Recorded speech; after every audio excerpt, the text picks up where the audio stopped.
Hello everyone, I'm Kyle Glockner and welcome back to Face Off. In the past, I've taken two games from the same franchise and compared them to each other, usually to determine whether or not certain games in a franchise are an improvement from previous entries in that same franchise. However, I have been known to take games that have very similar playstyles or themes and compare the two of them, as was the case with Hyrule Warriors and Neptunia Action Unleashed. Today, I'd like to take a similar unconventional look at two Switch titles that helped in getting Nintendo's newest console off the ground running. Plus, having played both of these games for at least 24 hours each, I definitely feel like I've played them enough to talk about them. So today, I'll be comparing The Legend of Zelda Breath of the Wild and Super Mario Odyssey. Let's get started. Breath of the Wild was released as a launch title for the Switch on March 3rd, 2017, and also released as one of the final major titles for the Wii U on the same day. This game is considered by many to be a return to form for the Zelda franchise, combining the beloved non-linear open world of the original entry with beautiful modern 3D graphics and gameplay. Now, I've gone on record before by saying that I believe Breath of the Wild to be a near-perfect open-world game. Almost 3 years later, I still hold true to that statement. Breath of the Wild starts Link out on an area called the Great Plateau. This area is incredibly large and contains many things Link can collect to add to his arsenal of abilities, including remote bombs of different types, a stasis ability, a magnetism ability, and an ability that allows him to create a pillar of ice from water.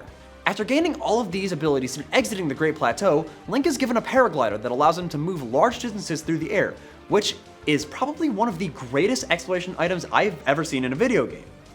However, once you use the paraglider to leave the Great Plateau, you have everything you need at your disposal to do literally anything in the game, and that's not an exaggeration. Whereas in past Zelda games, you found a large variety of items throughout the various dungeons of the game that expanded your abilities steadily throughout the entire length of the game, Breath of the Wild arms you to the teeth within the first few hours of this well over 100-hour game. With how Breath of the Wild sets you up on the Great Plateau, you are able to do anything your little adventurous heart desires. Want to go around and defeat all of the Ganon Blights taking over the Vine Beasts? Go for it! Want to go around and explore the land, fighting various foes and gradually getting stronger until you can go around and smack Ganon with the Master Sword? Absolutely possible. Want to simply explore the map and discover all the amazing little details that add so much to the world around you? Well, of course you can do that. The Hyrule we explore in Breath of the Wild is the biggest yet.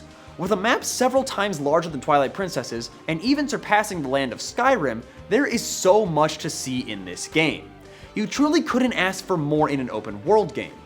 However, I do have some criticisms of this game. While I still stand by my claim that Breath of the Wild is a near-perfect open world, that's all it is. A near-perfect open world. We have to remember that this isn't just some open-world adventure. This is a mainline Zelda game. I genuinely don't believe that Breath of the Wild fulfills its role as a great Zelda game. Now, before you grab your torches and pitchforks, let me explain. When I think of a Zelda game, there are several things that come to my mind. For one, the music. While it may sound strange and almost contradictory to everything I've ever argued for on Face Off, I can't help but remember the music of a Zelda game above almost all else, and Breath of the Wild's soundtrack really doesn't do it for me. While I appreciate the quiet, ambient soundtrack as you explore the breathtaking landscapes of Hyrule, I miss the iconic tunes that instantly bring vivid images of the area it plays in the moment you hear those first few notes. Another thing I love about Zelda is the dungeons and places to explore. While Breath of the Wild does have plenty to see, there isn't as much to do in my opinion. Sure, there are the shrines and divine beasts you can find and conquer, but even those don't feel as satisfying as the long haul of a themed dungeon with an amazing boss fight at the end. Again, I can appreciate this concept as it is in Breath of the Wild, but I just don't think it makes for a great Zelda game. Now, while my opinions can be pretty negative about Breath of the Wild, I still do love it overall. I had a lot of fun playing through it before, during, and even after the live stream. I really think it's an amazing game, and I truly think it deserves most of the praise it receives. Now, later that same year, another mainline Nintendo franchise had a release that blew all of us out of the water, and that game was Super Mario Odyssey.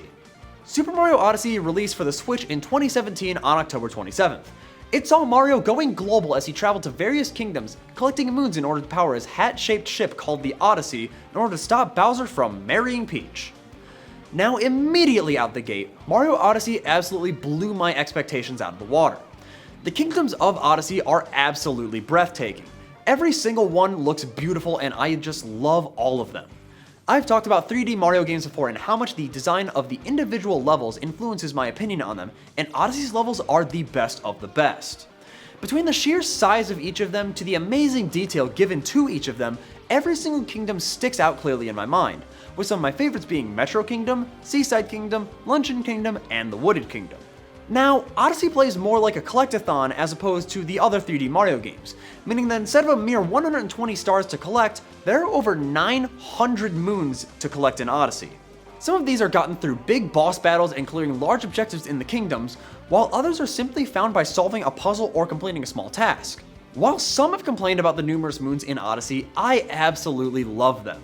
It really opens up the possibilities of things you can interact with, especially given all of the abilities you gain with your new friend Cappy, who can take over certain enemies and characters and allow Mario to use their abilities to complete certain tasks. They could have easily designed the game in a similar fashion to 64, Sunshine, or Galaxy, but I really appreciate Nintendo taking this experimental leap with Mario's latest 3D adventure. Between these two Switch titans, an objective decision is nearly impossible.